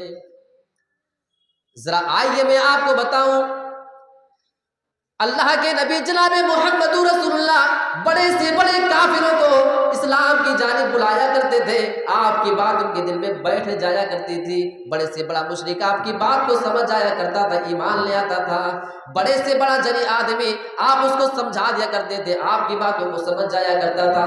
قرآن میں اللہ بیان فرماتا ہے وَدَاعِيًا إِلَى اللَّهِ، اے میرے نبی ہم نے تجھے اللہ کی طرف دعوت دینے والا بنا کر کے بھیجا ہے۔ قرآن میں اللہ کہتا ہے پوری دنیا میں اگر کوئی سب سے زیادہ دین کا دائی ہے تو وہ سب سے بڑے دائی ہمارے نبی ہیں، لیکن میں اسی نبی کی بات کر رہا ہوں اور وہ پیارے چچا جو آپ سے محبت بھی کر رہے ہیں، آپ سے کوئی نفرت بھی نہیں۔ میرے پیارے ساتھیوں، اسی چچا کے انتقال کا وقت قریب ہے، آؤ میں آپ کو برے دوستوں کا نقصان بتا رہا ہوں۔ بخاری مسلم کے الفاظ ہیں، اللہ کے نبی ان کے پاس جاتے ہیں، یا عمی، اے میرے پیارے چچا، قل لا الہ الا اللہ، آپ اپنی زبان سے یہ کلمہ پڑھ لیجئے، لا الہ الا اللہ۔ کیا ہوگا کلمہ پڑھ کے؟ کلمۃ اشہد لک بہا عند اللہ، اے میرے پیارے چچا آپ یہ کلمہ پڑھیں، میں اللہ رب العالمین کے پاس گواہی دوں گا کہ آپ نے یہ کلمہ پڑھا تھا۔ بس ایک بار پڑھ لیجئے۔ کتنی درد بھری آواز میں کہا ہوگا نا نبی نے، بتاؤ ذرا، چچا کے انتقال کا ٹائم ہو، کیا دل لے کر کے گئے ہوں گے۔ ہم سامنا نہیں کر سکتے کسی اپنے گھر میں کسی انتقال ہونے والے آدمی کا، بیٹھے ہیں نبی کا کلیجہ دیکھو، آپ ان کو کہہ رہے ہیں میرے پیارے چچا ایک بار آپ کلمہ پڑھ لیں۔ پوری کائنات میں سب سے بڑا وہ دائی، سب سے بڑا وہ اللہ کی طرف بلانے والا، سارے لوگ آپ کی بات کو سمجھ جایا کرتے تھے میرے پیارے ساتھیوں، لیکن اس پیارے چچا کو آپ کی بات سمجھ میں نہیں آ رہی، اور اس کی سب سے بڑی وجہ ان کے دو دوست، جو سب سے برے دوست ان کے دو وہاں پہ موجود تھے، ایک کا نام ابو جہل ہے اور دوسرے کا نام ہے عبداللہ بن ابی امیہ، یہ دونوں وہاں پہ موجود ہیں۔ یہاں اللہ کے نبی اپنی بات بار بار اپنے پیارے چچا کے کان میں کہہ رہے تھے، اے میرے پیارے چچا ایک بار آپ یہ کلمہ پڑھ دیجئے، اور وہاں دونوں دوست کہہ رہے تھے، اے ابو طالب کیا اپنے بھتیجے کے کہنے کی وجہ سے تم اپنے باپ دادا کے دین سے پھر جاؤ گے؟ کیا تم اپنے باپ دادا کے دین کو چھوڑ دو گے؟ شرم دلا رہے تھے، آر دلا رہے تھے، غیرت دلا رہے تھے، اور اسی بات کو تو اللہ کے نبی نے فرمایا تھا، وہی ابو داؤد کی روایت جو میں نے ابھی پیش کی ہے، الرجل علی دین خلیلہ، آدمی اپنے دوست کے دین پر ہوتا ہے، اس کی مثال دیکھنا ہے تو یہ دیکھو، وہ بار بار آر دلا رہے تھے کہ ابو طالب خبردار ایمان نہیں لانا، ایمان لاؤ گے لوگ کیا کہیں گے، لوگ تمہارے بارے میں کیا کیا باتیں بنائیں گے۔ پھر آخر انتقال کے ٹائم پہ ان کی زبان سے جو جملہ نکلتا ہے وہ جملہ یہ تھا کہ میں اپنے باپ دادا کے دین پر مرتا ہوں، میں اس دین پر مرتا ہوں جس میں میرے باپ عبد المطلب چلا کرتے تھے، اور یہ کہہ کر کے وہ دنیا سے چلے جاتے ہیں، ان کو ایمان نصیب نہیں ہوتا ہے۔ اس کی بڑی وجہ جو بننے والے تھے ان کے دو برے دوست اب آپ کو شاید اندازہ ہو رہا ہوگا کہ دوستی انسان کو کہاں سے کہاں پہنچا دیتی ہے۔ آؤ ایک بہت بڑے عالم دین کا قول آپ کے سامنے پیش کرتا ہوں، اسلاف میں سے کسی ایک سلف کا قول ہے، کیا پیاری بات ہے، الصاحب صاحب، دوست کھینچنے والا ہوتا ہے۔ پہلا صاحب یہ سواد کے ساتھ دوست، اور دوسرا صاحب یہ سین کے ساتھ کھینچنے والا۔ دوست کھینچنے والا ہوتا ہے، یعنی وہ جس روش پر ہوتا ہے، جس روٹ پر ہوتا ہے، جس لائن پر ہوتا ہے، جو کر رہا ہوتا ہے اپنے دوست کو اسی پہ کھینچ رہا ہوتا ہے، آؤ یہ کر لو، آؤ ایسا ہی کرتے ہیں، آؤ ایسا ہی کر لیا جائے۔ ہوتا ہے کہ نہیں ہوتا ہے؟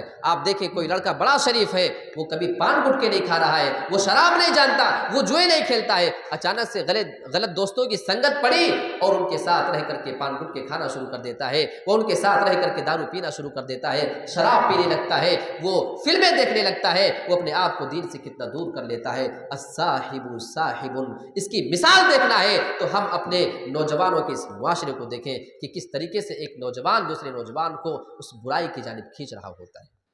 تو اس سے کنفرم ہوا دوستی کرنا ہو تو بڑے سوچ سمجھ کر، اللہ کی قسم آپ کے برے دوست ہوں جو آپ کو برائیوں پہ آمادہ کرنے والے ہوں، اس سے کہیں زیادہ اچھا ہے کہ آپ کی زندگی میں آپ کا کوئی دوست نہ ہو۔ شاید کہ اتر جائے تیرے دل میں میری بات۔ تو یہ میں نے کتنے نمبر بیان کیا آپ کے سامنے؟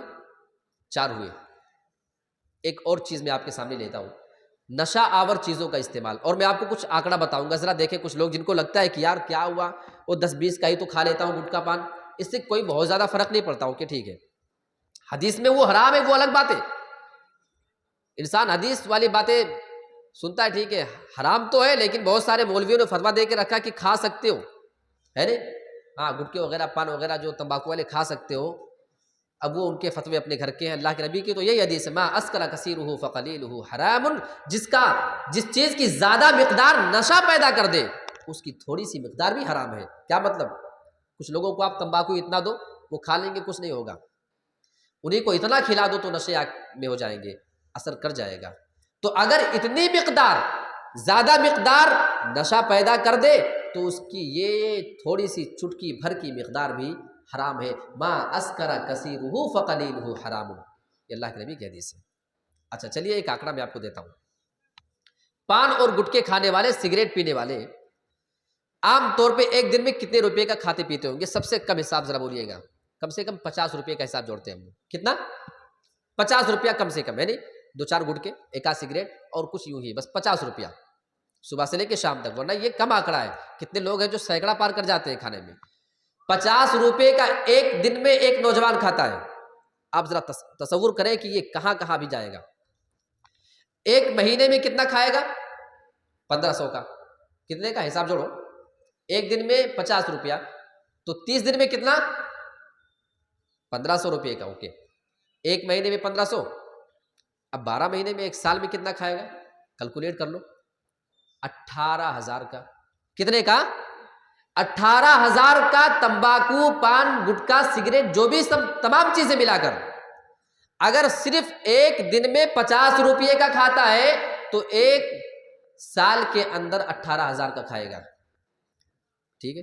اچھا اسی آنکڑے کو تھوڑا اور بڑھاتے ہیں ہم لوگ، ایسے ہی اگر وہ 5 سال تک کھاتا رہے، 5 سال تک کھاتا رہے تو یہ آنکڑا آپ جوڑیں گے تو 90,000 بن جائے گا۔ 5 سال میں 90,000 روپے کا صرف گٹکا کھا کے تھوکا ہے۔ اب کچھ سمجھ میں آ رہا ہے؟ وہی 90,000 ہوتا اور آج یہ آدمی دوسرے سے ادھار مانگ رہا ہے، کچھ نہیں دو تھوڑا، ارے آپ بولو نا کہ تو نے تو 5 سال میں 90,000 کا گٹکا کھا کے تھوکا، اتنا بڑا سیٹ آدمی ادھار مانگ رہا ہے کہ نہیں؟ بتاؤ اس کو، غیرت دلاؤ۔ میرے پیارے ساتھیوں، روپے اور پیسے کی قدر کرنے کی کوشش کرو، اللہ رب العالمین نے آپ کو نعمت دی ہے، خدا کے واسطے یہ آنکڑا میں آپ کے سامنے اس لیے بتا رہا ہوں تاکہ وہ نوجوان سنبھل جائیں، وہ بیچارے نوجوان جن کے باپ شہروں میں کماتے ہیں، ان کو لگتا ہے کہ ہمارے باپ پیسے کی جھاڑی ہلا رہے ہوتے ہیں، آپ جا کے معلوم کرو، وہ سیٹھ اور بڑے آدمی کی گالیاں بھی اس بنا پہ سنتا ہے کہ اپنے بچے کی ہمیں جیب خرچ بھی دینا ہے، وہ اپنی بیوی کے وہ کھانسی کے سیرپ کو بعد میں لے کر کے آتا ہے، سب سے پہلے آپ کی ضرورت اور آپ کی خواہش کو پوری کیا کرتا ہے، اس لیے نہیں کہ آپ اس کے خون اور پسینے کی کمائی ہوئی اس دولت کو اپنے منہ کے ذریعے پان اور گٹکے میں تھوک کر کے آپ اس کو پیروں سے کچل کر کے نکل جائیں، اس سے بڑی بے عزتی آپ اپنے باپ کی کچھ اور نہیں کر سکتے تھے۔ تو یہ نشے آور چیزوں کا استعمال، یہ 5 چیز ہو گئی۔ اب 6ٹھی چیز پہ آتا ہوں، نوجوانوں کی بگڑنے کے اسباب میں سے وقت پر شادی نہیں کرنا۔ یہ بہت بڑی سبب ہے، بہت بڑا سبب ہے، بہت بڑی وجہ ہے یہ۔ آئیے اللہ کے نبی کی ایک حدیث دیکھ لیتے ہیں، اور اس میں لڑکے اور لڑکیوں دونوں کے بارے میں بات ہونی چاہیے۔ صحیح مسلم کتاب النکاح کا چیپٹر ہے۔ یا معشر الشباب من استطاع منکم الباءۃ فلیتزوج، اے نوجوانوں کی جماعت تم میں سے جو شادی کرنے کی طاقت رکھتا ہو، فلیتزوج، تو وہ نوجوان پھر شادی کر لیا کرے۔ فإنہ اغض للبصر واحسن للفرج، کیونکہ وقت پر شادی کرنے سے انسان کی نظر بھی جھک جایا کرتی ہے اور انسان کی شرمگاہ کی بھی حفاظت ہو جایا کرتی ہے۔ اچھا، یہ صحیح مسلم کی حدیث یہاں پہ رکھیے۔ یہاں اللہ کے نبی نے 2 چیزوں کا ذکر کیا ہے، ایک نظر اور دوسرے شرمگاہ۔ ایک اور حدیث میں اٹھاتا ہوں، مسند احمد کی روایت، اس میں اللہ کے نبی نے زنا کی کئی شکلیں بیان کی ہیں، اس میں صرف نظر اور شرمگاہ، وہ ڈیٹیل اس حدیث کے اندر آپ کو ملے گی۔ اللہ کے نبی جناب محمد رسول اللہ ارشاد فرماتے ہیں، انسان کے جسم کا ہر حصہ زنا کیا کرتا ہے۔ فالعینان تزنی، انسان کی دونوں آنکھیں بھی زنا کرتی ہیں۔ وزناہما النظر، انسان کی دونوں آنکھوں کا زنا یہ ہے کہ انسان اپنی آنکھوں سے کسی غلط چیز کو دیکھا کرے جو اس کے لیے دیکھنا جائز نہیں، اس کے لیے دیکھنا حلال نہیں، اس کو اپنی آنکھوں سے دیکھے، یہ آنکھ کا زنا ہے۔ والیدان تزنیان، انسان کے دونوں ہاتھ بھی زنا کرتے ہیں۔ وزناہما البطش، انسان کے ہاتھ کا زنا یہ ہے کہ ایسی چیز کو وہ ہاتھ لگائے، وہ ٹچ کرے جو چھونا اس کے لیے جائز حلال نہیں۔ والرجلان تزنیان، اور انسان کے دونوں قدم بھی زنا کیا کرتے ہیں۔ وزناہما المشی، اور انسان کے دونوں قدم کا زنا یہ ہے کہ انسان اپنے پیر کے ذریعے چل کر کے غلط جگہوں پہ جایا کرتا ہے۔ والفم یزنی، انسان کا منہ بھی زنا کرتا ہے۔ وزناہ القبل، انسان کے منہ کا زنا یہ ہے کہ انسان اپنے منہ کو ایسی جگہ پہ لگائے، بوسہ دے، چومے، جس کا چھونا منہ سے اس کے لیے جائز حلال نہیں۔ اتنی بات اللہ کے نبی بیان فرماتے ہیں۔ والقلب یہوی ویتمنا، انسان دیکھ لیا کرتا ہے، ہاتھوں سے چھو لیا کرتا ہے، قدم سے چلا جاتا ہے، منہ سے منہ لگا لیا کرتا ہے۔ اب انسان کا دل پھر زنا کے لیے آرزو کرتا ہے، انسان کا دل تمنائیں کرتا ہے۔ والفرج یصدق ذلک او یکذب، لیکن انسان کی شرمگاہ یا تو اس کی تصدیق کرتی ہے یا اس کی تکذیب کر دیا کرتی ہے، یعنی انسان سے یا تو وہ زنا کروا لیا کرتی ہے یا پھر انسان کو زنا سے بچا لیا کرتی ہے شرمگاہ۔ اب یہاں پہ زنا کی کتنی چیزیں آئیں؟ آنکھ، ہاتھ، پیر، منہ اور شرمگاہ، یہ 5 چیزیں، ٹھیک ہے؟ کان وغیرہ بھی اس میں شامل ہے حالانکہ، لیکن اس حدیث میں اللہ کے نبی نے یہ چیزیں بیان فرمائی ہیں۔ اور یہ صحیح مسلم کتاب النکاح والی جو حدیث میں نے آپ کے سامنے رکھی، اس میں اللہ کے نبی نے صرف 2 کا تذکرہ کیا، نظر کو جھکائے گی، شرمگاہ کی حفاظت کرے گی۔ اس میں اختصار ہے اور اس میں ڈیٹیل ہے۔ یہ زنا کی تمام شکلیں انسان کی بند ہو جائیں گی جب وقت پہ شادی ہو جایا کرے گی۔ اچھا، شادیوں کے معاملے میں ہمارے یہاں جو مسائل ہے نا، بیچارے کچھ لوگ ہوتے ہیں رشتہ اشتہ طے کیا اور 1 سال کے بعد شادی ہوگی، لڑکا 25 سال کا ہے، 30 سال کا۔ آپ کے ادھر تو بہت خراب ماحول ہے، میں اتنا جانتا ہوں۔ شادیوں کے بارے میں لڑکوں کی عمریں نکل جاتی ہیں، اب رہنے دیجیے، وہ نہیں بتاؤں گا کتنے ہمارے کلاس فیل ہوئے جن کی ابھی تک شادی نہیں ہوئی ہے۔ یہ افسوس کی بات نہیں ہے؟ شادی میں اتنی تاخیر کیوں بھائی؟ بچہ سیٹ ہو جائے اور بچہ اپنے ہاتھ پیر پہ کھڑا ہو جائے، کتنا کیا معیار آپ کے یہاں ہے سیٹ ہونے کی؟ کوئی ایک معیار آپ متعین کر لیں اس کی۔ آئیے ذرا ایک حدیث دیکھ لیتے ہیں۔ اللہ کے نبی انسان کی ضرورت کو کتنا سمجھا کرتے تھے، آپ اپنی اولاد کی ضرورت نہیں سمجھتے ہو۔ ایک عورت اللہ کے نبی کے پاس آتی، اور اس سے میں آپ کے سامنے کچھ مسائل کا استنباط کرتا ہوں۔ وہ عورت اللہ کے نبی کے پاس آتی ہے، کہنے لگی اللہ کے نبی میں اپنے آپ کو ہیبا کرتی ہوں، آپ مجھ سے شادی کر لیجئے۔ اللہ کے نبی نے دیکھا اور آپ نے فرمایا میں تم سے شادی نہیں کر سکتا، مجھے کوئی حاجت نہیں ہے۔ اسی مجلس میں ایک صحابی رسول موجود ہے، وہ کھڑے ہوتے کہنے لگے اللہ کے نبی اگر آپ اس عورت سے شادی نہیں کرنا چاہتے تو میرا نکاح اس سے کرا دیجئے۔ آپ نے اس عورت سے سوال کر لیا میری پیاری بہن میں تم سے شادی نہیں کر سکتا ہوں، یہ آدمی تم سے شادی کرنے کے لیے تیار ہے، اسی کو دیکھ لو، اگر یہ آدمی تمہیں پسند آئے تو بتاؤ میں تمہارا نکاح اس سے کرا دیتا ہوں۔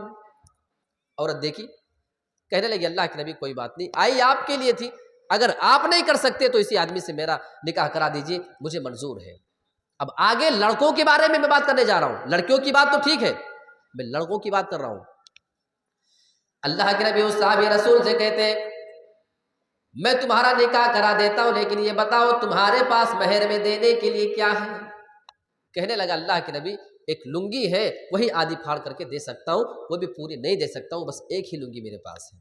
آپ نے فرمایا آپ سمجھتے تھے ضرورت کو، نہ تمہارے کام کی رہے گی نہ اس کے کام کی، آپ آسانی اس کے لیے کیسے تلاش رہے ہیں؟ آپ کو لگتا ہے کہ ابھی آپ کا بیٹا 20,000 مہینہ نہیں کما رہا ہے؟ اور نبی کی نظر میں شادی کے لائق وہ آدمی بھی ہوا کرتا تھا جو منظر آپ کے سامنے آ رہا ہے۔ اللہ کے نبی جناب محمد رسول اللہ ارشاد فرماتے ہیں التمس ولو خاتما من الحدید، اے میرے پیارے ساتھی تو اپنے گھر پہ جا تلاش کر کے آ، اگر تجھے لوہے کی ایک انگوٹھی مل جائے اسی کو لے کر کے آنا، میں تیرا نکاح کرا دیتا ہوں۔ سونے کی نہیں، چاندی کی نہیں، بلکہ لوہے کی ایک انگوٹھی لے کر کے آنا۔ وہ آدمی گھر میں تلاش کرنے جاتا ہے، تھوڑی دیر ڈھونڈنے کے بعد واپس آتا ہے، مایوس چہرہ ہے، کہنے لگا اللہ کے نبی میں نے اپنے سر کو تمام گھر کو میں نے دیکھ لیا ہے، چھان بین لیا ہے، لیکن میں نے اپنے گھر میں لوہے کی انگوٹھی بھی نہیں پائی ہے۔ اتنا کہہ کے خاموش، اور وہاں اللہ کے نبی کچھ سوچ ہی رہے تھے، اتنے میں وہ آدمی اس محفل سے اٹھ کر کے واپس جانا چاہ رہا ہے۔ اللہ کے نبی کی نظر پڑتی ہے۔ میں آپ کو یہ بتانا چاہتا ہوں کہ اللہ کے نبی نکاح کو ایک لمحے کے لیے مؤخر کرنا پسند نہیں کیا کرتے تھے۔ وہ آدمی جانا چاہ رہا تھا، اللہ کے نبی اس آدمی کو اپنے پاس بلاتے ہیں، کیا بات ہے کیوں جا رہے ہو؟ کہنے لگا اللہ کے نبی جب مہر نہیں دے سکتا ہوں تو نکاح میرا کیسے ہوگا؟ آپ اس کو اپنے پاس بلاتے ہیں، آؤ میں تمہارے لیے راستہ نکال کر کے دے رہا ہوں۔ آپ ذرا تصور کریں، بات جب ایک لوہے کی انگوٹھی کی تھی، لوہے کی انگوٹھی لے کر کے آؤ میں تمہارا نکاح کرا دیتا ہوں۔ نبی یہ بھی تو کہہ سکتے تھے جاؤ آج نہیں ہے 2 دن کا موقع دیتا ہوں، کما لینا، 1 ہفتہ دیتا ہوں، کما کے آنا، ایک لوہے کی انگوٹھی لے کر کے آنا، پھر تمہارا نکاح کرا دوں گا۔ نہیں بالکل نہیں، آپ نے اس آدمی کے بارے میں ایسا نہیں کہا، کیونکہ اللہ کے نبی یہ سمجھ رہے تھے آج اس آدمی کو نکاح کی ضرورت ہے اور آج اسی وقت اس کو نکاح کی ضرورت ہے۔ میں خامخواہ اس کو 2-4 دن کی مہلت دے دوں، اور اگر اس بیچ میں اگر وہ زنا کرتا ہوا پکڑا جائے، اگر وہ زنا کر لے، اپنی اس ضرورت کو اگر وہ کسی غلط طریقے سے پوری کرتے ہوئے پکڑا جاتا ہے تو اس کا ذمہ دار کون ہوگا؟ کبھی سوچا آپ نے؟ وہ آپ کا بیٹا جو آپ سے کہہ رہا ہے کہ شادی کرا دو، اور آپ کہتے ہو بیٹا ابھی 2 سال بعد، کبھی سوچا 2 سال کی مدت میں اگر وہ زنا کر لے اس کا ذمہ دار وہ تو ہوگا، اس سے بڑے ذمہ دار اس کے باپ اس کی مائیں ہوں گی۔ میرے پیارے ساتھیو تصور کرو، اور ہمارے گھر میں سب سے بدتمیز لڑکا کون ہے معلوم ہے؟ 4-5 لڑکوں میں جو اپنی شادی کی بات خود سے کر دے کہ میری شادی کرا دو، وہ ہماری نظر میں بدتمیز ہے۔ میرے پیارے ساتھیو سوچ اپنی بدلو، لقد کان لکم فی رسول اللہ اسوۃ حسنہ، رسول اللہ کی زندگی میں تمہارے لیے نمونہ ہے، تو نماز روزے میں ہی نہیں، حج اور عمرہ میں ہی نہیں، بلکہ اس معاملے میں بھی تو نمونہ ہے۔ ایک صحابی رسول بھری مجلس میں اپنے نکاح کی بات کر رہا ہے، لیکن نبی کی نظر میں کوئی شرم کی بات نہیں، کوئی بھی حیائی کی بات نہیں، کیونکہ وہ زنا کی نہیں نکاح کی بات کر رہے تھے۔ آپ کا بیٹا کہہ رہا نکاح کرا دو، آپ کی نظر میں وہ بدتمیز ہے۔ وہی لڑکا اگر زنا کرتے ہوئے پکڑا جائے، آپ کہے تو شکر ہے کوئی جانا تو نہیں، کسی کو پتہ نہ چلے، بس گھر کی عزت گھر میں رہ گئی ہے، نہیں، وہ آپ کی نظر میں اتنا غلط نہیں جتنا اپنے لیے شادی کی بات کرنا غلط ہے۔ سچ یہ ہے کہ اپنے آپ کو انسان نے اتنا بدلا ہے کہ دوسروں کے روش پہ انسان چلنا شروع کر چکا ہے اور چلتے چلا جا رہا ہے۔ تو یہ نکاح میں دیری کرنا۔ اب اس کے آگے نمبر 7 پہ ایک چیز ہے، یہ بڑی اہم چیز ہے، مردوں کے لیے بھی عورتوں کے لیے بھی، خاص طور سے میں نوجوانوں کی بات کر رہا ہوں۔ اپنی شرمگاہ کی حفاظت نہیں کرنا، یہ نوجوان کی بگڑنے کی ایک وجہ ہے۔ دیکھو زنا کی خواہش کسی کو بھی ہو سکتی ہے۔ اللہ کے نبی جناب محمد رسول اللہ کے پاس ایک آدمی آتا، کہنے لگا اللہ کے نبی ایذن لی بالزنا، اے اللہ کے نبی مجھے زنا کرنے کی خواہش ہو رہی ہے، میں زنا کرنا چاہتا ہوں، میں آپ سے اجازت مانگنے کے لیے آیا ہوں کہ آپ مجھے اجازت دے دیجیے۔ صحابہ اس کو ڈانٹنے کے لیے دوڑ پڑتے ہیں، اللہ کے نبی ان کو منع کرتے ہیں کہ اس کو ڈانٹو نہیں، بلکہ اللہ کے نبی اس آدمی کو اپنے پاس بلا لیتے ہیں اور آپ اس سے سوال کرتے ہیں، آپ اس کو سمجھانا چاہ رہے تھے۔ اللہ کے نبی بیان فرماتے ہیں تم اس سے زنا کرنے کی اجازت مانگنے کے لیے آیا ہوا ہے، چل ٹھیک ہے اجازت بعد میں دیتا ہوں، پہلے میرے کچھ سوالوں کے جواب تو دے کر کے چلا جا۔ اللہ کے نبی سوال کرتے ہیں اتحبہ لامک، اے میرے پیارے ساتھی یہ بتا اگر کوئی آدمی تیری ماں کے ساتھ زنا کرے تو کیا یہ بات تجھے پسند آئے گی یا نہیں؟ کہنے لگا اللہ کے نبی بالکل نہیں۔ اتحبہ لابنتک، کیا یہ کام تو اپنی بیٹی کے لیے پسند کرے گا کہ کوئی تیری بیٹی کے ساتھ زنا کرے، اس کے جسم سے جا کر کے کھیلے؟ کہنے لگا اللہ کے نبی نہیں۔ آپ ایک ایک عظیم رشتہ گنا رہے تھے۔ اتحبہ لاختک، اے میرے پیارے ساتھی کیا یہ کام تو اپنی بہن کے لیے پسند کرتا ہے کہ تیری بہن کے ساتھ کوئی زنا کرے، بدکاری کرے؟ کہنے لگا اللہ کے نبی نہیں۔ دیکھو ماں ہو چکی، بہن بیٹی، اب تھوڑا دور رشتے پہ آپ جا رہے تھے۔ اتحبہ لعمتک، کیا تو اپنی پھوپھی کے لیے پسند کرتا ہے؟ کہنے لگا اللہ کے نبی بالکل نہیں۔ اتحبہ لخالتک، اے میرے ساتھی کیا تو اپنی خالہ کے لیے پسند کرتا ہے؟ کہنے لگا اللہ واللہ، اے اللہ کے نبی بالکل نہیں، میں اس کام کو اپنی ان تمام رشتہ داروں کے لیے پسند نہیں کرتا ہوں۔ اب اللہ کے نبی اس کے سامنے یہ پیغام دے رہے تھے، آپ اس کو سمجھا رہے تھے۔ اللہ کے نبی ماہر نفسیات بھی تھے، آپ جانتے تھے کہ کس کو کیسا سمجھایا جاتا ہے۔ اللہ کے نبی بیان فرماتے ہیں اگر میں تجھے آج زنا کرنے کی اجازت دے دیتا ہوں اور تو کسی کے ساتھ زنا کر لے، وہ کسی کی ماں ہوگی، کسی کی بہن، کسی کی بیٹی، کسی کی پھوپھی، اور وہ کسی کی خالہ بھی تو ہو سکتی ہے۔ پھر ایسے آدمی کو جب یہ معلوم چلے گا کہ تو نے اس کی فلاں رشتہ دار عورت کے ساتھ زنا کیا ہے تو کیا وہ بات تجھے پسند آئے گی یا نہیں؟ اسے بھی تو برا لگے گا۔ میرے پیارے ساتھیوں، اللہ رب العالمین نے ہر آدمی کے اندر غیرت رکھی ہے، پھر وہ چاہے ایمان والا ہو چاہے ایمان والا نہ ہو، لیکن اس معاملے میں عام طور پہ لوگوں کے اندر غیرت ہوا کرتی ہے۔ آج نوجوان جب زنا کرنے جا رہا ہے، دوسرے کی بہن بیٹی کی عزت سے کھیلنا تو آسان لگ رہا ہے، لیکن اگر بات اپنے پہ آ جائے تو انسان کو برا لگ جاتا ہے۔ میرے پیارے ساتھیوں، انسان کو اپنے آپ کو، اپنے کردار کو سنبھالنے کی ضرورت ہے۔ زنا کا نقصان کیا ہے اور کس قسم کا اس کا خطرناک عذاب ہوتا ہے، میں اس پہلو پہ نہیں جانا چاہتا ہوں، بس یہاں سے اس چیز کو میں ہٹاتا ہوں اور آگے دوسرے نمبر پہ میں آتا ہوں کہ انسان کو اپنی شرمگاہ کی حفاظت کرنا ہے۔ یہ 8 نمبر کی ہو گئی۔ اب نمبر 9 پہ، اللہ کے رسول کے طریقے کو چھوڑ کر دوسرے کے طریقے کو اختیار کر لینا۔ اللہ کے نبی کی وہ مشہور حدیث ہے، لَتَتَّبِعُنَّ سُنَنَ مَنْ كَانَ قَبْلَكُمْ، تم ضرور پیروی کرو گے ان لوگوں کی جو تم سے پہلے گزر چکے ہیں۔ شِبْرًا بِشِبْرٍ، اگر وہ کسی چیز میں ایک بالشت ایک بتہ چلے ہوں گے تو اتنا تم چلو گے۔ وَذِرَاعًا بِذِرَاعٍ، ایک ہاتھ چلے ہوں گے تو تم ایک ہاتھ چلو گے۔ حَتَّى لَوْ سَلَكُوا جُحُرَ ضَبٍّ لَسَلَكْتُمُوهُ، اگر وہ کسی گوہ کے بل میں بھی داخل ہوئے ہوں گے تو تم وہاں بھی داخل ہو جاؤ گے۔ یعنی اللہ کے نبی یہ کہنا چاہ رہے یہ تمام لوگ جو تم سے پہلے گزر چکے تم ضرور ان کی پیروی کرو گے، ہر کام میں کرو گے، دیکھ کر کے کرو گے، رہن سہن کے معاملے میں کرو گے، کھان پان کے معاملے میں کرو گے، شادی بیاہ کے معاملے میں کرو گے، ہر ایک معاملے میں جو جو کام وہ کرتے چلے جائیں گے تم بھی اسی کام کو کرتے چلے جاؤ گے۔ صحابہ سوال کرتے ہیں اے اللہ کے نبی کیا آپ یہود و نصارہ کی بات تو نہیں کر رہے ہو؟ یہودی اور عیسائیوں کی آپ بات کر رہے ہیں کہ کیا ہم ان کے نقش قدم پر چلیں گے؟ آپ نے فرمایا ہاں۔ اگر یہود و نصارہ نہیں تو پھر وہ کون ہے؟ فمن، ہاں میں یہود و نصارہ کی بات ہی کر رہا ہوں، تم ان کے نقش قدم پہ چلتے ہوئے چلے جاؤ گے۔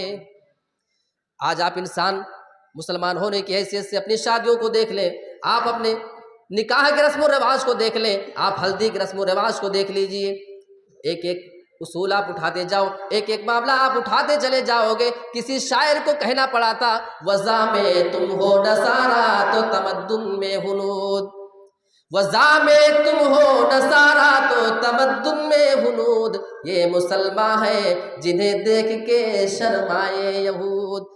آپ کا رہن سہن، آپ کا کلچر تو غیروں سے مل رہا ہے۔ سچ یہ لَقَدْ كَانَ لَكُمْ فِي رَسُولِ اللَّهِ أُسْوَةٌ حَسَنَةٌ، اے مسلمانوں تم کس روش پہ جا رہے ہو؟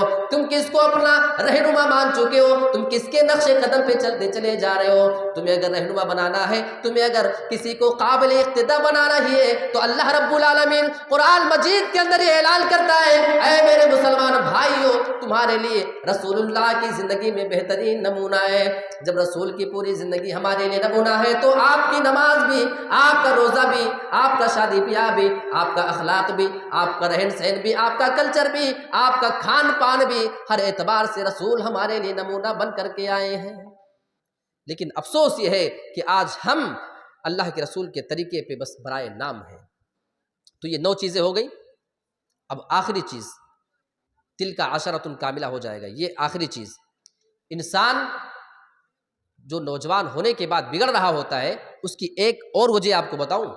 ماں باپ اپنے بچے پہ بچپن سے دھیان نہیں دیتے۔ ہاں جب بڑا ہو جائے گا، بگڑ جائے گا، تو اس کے بعد ان کو لگے گا کہ یار میرا بیٹا تو میرے ہاتھ سے نکل چکا ہے۔ جب وہ تربیت کی عمر میں تھے، جب وہ پرورش کی عمر میں تھے، تو اگر کوئی چھوٹا بیٹا اپنی ماں کو تماچے مارتا تھا تو باپ ہنستا تھا، بیٹا ذرا اور زور سے مار کے بتا۔ اور جب وہ باپ کو مارتا تھا ماں کو اچھا لگتا تھا، بیٹا ذرا اور پیچھے والے گال پہ ادھر مار کے بتا، تب اچھا لگ رہا تھا۔ میرے پیارے ساتھیوں، اس بچے کو آپ نے کاش یہ تربیت دیا ہوتا۔ آپ کو اگر آپ کا بیٹا آپ کی ماں پہ ہاتھ اٹھاتے ہوئے بچپن سے نظر آتا اور آپ اس کے سامنے یہ پیغام رکھتے، چھوٹے سے اس کے کان میں بات ڈالتے، اے میرے پیارے بیٹے، تو نہیں جانتا ہے یہ تیری وہ ماں ہے جو تجھے لے کر کے 9 مہینے تک اپنے پیٹ میں پھری ہے۔ ہاں ڈاکٹر نے تمام پرہیزی تو بتائی تھی، ایسا اٹھنا نہیں، تب ایسی تیز سیڑھیاں نہیں چلنا ہے، یہ نہیں کھانا، وہ نہیں پینا، تمام قسم کی پابندیاں برداشت کرنے والی 9 دن نہیں، 9 ہفتے نہیں، پوری 9 مہینہ تیری یہ ماں صرف تیرے لیے، تیری محبت میں تجھے دنیا میں لانے کے لیے، تجھے جنم دینے کے لیے، یہ تیری ماں یہ ساری تکلیف برداشت کر کے آئی ہے۔ خبردار اے میرے بیٹے، کبھی اپنی ماں کو زندگی میں ہاتھ مت لگانا۔ کاش باپ اپنے بیٹے کو یہ تربیت دیتا۔ اور جب بیٹے کے بارے میں کوئی بیٹا اپنے باپ کو کچھ الٹے سیدھا بول دے یا اس کے بارے میں اگر کبھی اس کے ہاتھ اٹھے، تو کاش ماں اس بیٹے کو یہ تربیت دیتی، اے میرے بیٹے، تو اپنے اس باپ کے اوپر ہاتھ اٹھا رہا ہے، بچپن سے جیسے وہ شعور کی عمر کو پہنچے، اس کے کان میں، اس کے دل و دماغ میں یہ باتیں ڈالنے کی ضرورت ہوتی ہے۔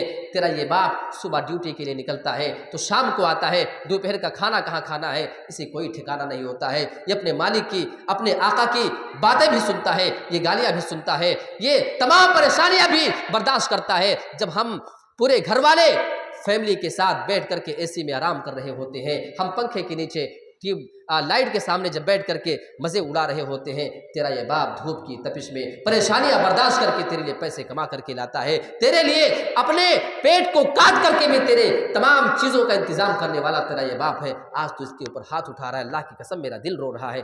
کاش مائیں اپنے بیٹوں کے دلوں میں، ان کے کانوں میں یہ بات ڈالتی، تو یہ جو مصیبت ہمیں اور آپ کو دیکھنے کو آ رہی ہے۔ اور ہاں، میں اولادوں کو بھی یہ کہنا چاہوں گا، اب میرا جی یہ چاہتا ہے کہ میں ایک جگہ سے ایک آیت بتا کے، اور بہت ہی پیارا نقطہ میں آپ کو بتانا چاہ رہا ہوں۔